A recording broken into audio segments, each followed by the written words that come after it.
ইসলামের ইতিহাসে সবচেয়ে গুরুত্বপূর্ণ কয়েকটি যুদ্ধের মধ্যে অন্যতম হচ্ছে খন্দকের যুদ্ধ। আর আজকে আমরা আপনাদেরকে নিয়ে যাব সেই খন্দকের যুদ্ধের ময়দানে, এবং এরপর আমরা যাব মসজিদে কিবলাতাইন, অর্থাৎ যেখানে নামাজরত অবস্থায় মসজিদুল আকসা থেকে পবিত্র কাবার দিকে কিবলা পরিবর্তন হয়েছিল। আসসালামু আলাইকুম। আমার উমরা যাত্রার চতুর্থ পর্বে আপনাদের সবাইকে স্বাগত জানাচ্ছি। আমি রাব্বানি।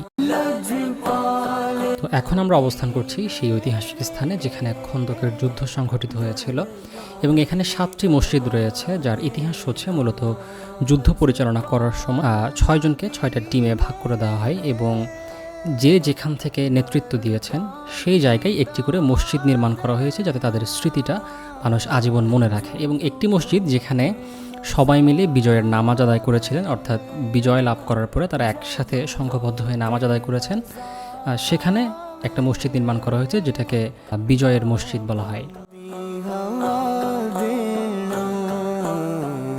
তো কয়েকটা মসজিদ আমি এখানে মার্ক করে দিচ্ছি, আপনারা দেখতে পারবেন যেখানে আমি অ্যারো চিহ্ন দিচ্ছি।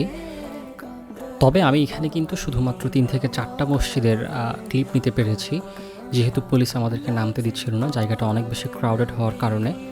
তাই আমরা বাস থেকে বসে যতটুকু নিতে পেরেছি ততটুকুই নেওয়ার চেষ্টা করেছি। সো এগুলোই এছাড়াও বাম পাশে আরও কয়েকটা মসজিদ ছিল, সবগুলো মিলে 7টা মসজিদ এখানে অবস্থিত। তো এই মসজিদগুলো দেখার পর আমরা এখন রওনা দিচ্ছি মসজিদে কিবলাতাইন, যেটি হচ্ছে নামাজরত অবস্থায় যে মসজিদে কোরআনের আয়াত নাজিল হয়, এবং হুজুর করিম সাল্লাল্লাহু আলাইহি ওয়াসাল্লামের সাথে সাথে যত সাহাবায়ে কেরাম নামাজ পড়ছিলেন তারা সবাই একই সাথে নামাজরত অবস্থায় কিবলা পরিবর্তন করেন। তো দেখতে দেখতে আমরা চলে এসেছি মসজিদে কিবলাতাইন, এবং এখন আমাদের গাড়িটা পার্ক করছে। এরপর আমরা সবাই নামি, এখানে আরও বিভিন্ন দেশ থেকে আসা হাজিরাও অংশ নিয়েছেন। তো আমরা মসজিদে কিবলাতাইনের দিকে এগিয়ে যাচ্ছি, এবং সবার গাড়ি এখানে পার্ক করা আছে। তো এখানে আমাদেরকে 20 মিনিটের জন্য বিরতি দেওয়া হয়েছে। 20 মিনিট সময়ের মধ্যে আমাদেরকে আবার ফিরে যেতে হবে।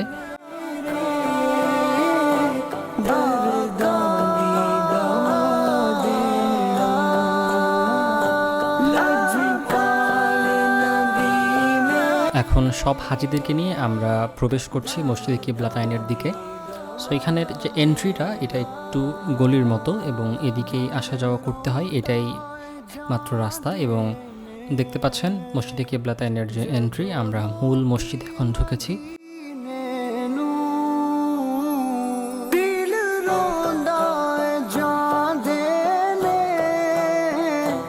এখন আপনারা যে দৃশ্য দেখতে পাচ্ছেন এগুলো মসজিদে কিবলাতাইনের ভেতরে, এবং স্পেশালি এই জায়গাটা যেখানে আমি অ্যারো চিহ্ন দিয়ে দিচ্ছি, এটা হচ্ছে সেই মেহরাব যেদিকে কেবলা করে আমাদের রাসূল সাল্লাল্লাহু আলাইহি ওয়াসাল্লাম নামাজ পড়তেন, অর্থাৎ এই দিকে কেবলা করেও নামাজ আদায় হতো তখন।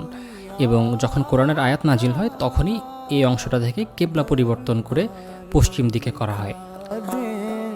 সো মসজিদে কিবলাতাইনে বেশ কিছুক্ষণ অবস্থান করার পর আমরা সবাই মিলে এখানে নামাজ আদায় করেছি, এবং নামাজ আদায় করার পর আমরা আবার আমাদের নির্দিষ্ট গন্তব্যস্থানে ফিরে যাচ্ছি, যেখান থেকে আমরা আরেকটি নতুন স্থান ভিজিট করব। তবে সেটি পরবর্তী ভিডিওতে দেখাবো ইনশাআল্লাহ। সে পর্যন্ত ভালো থাকবেন, সুস্থ থাকবেন, এবং আমার জন্য দোয়া করবেন।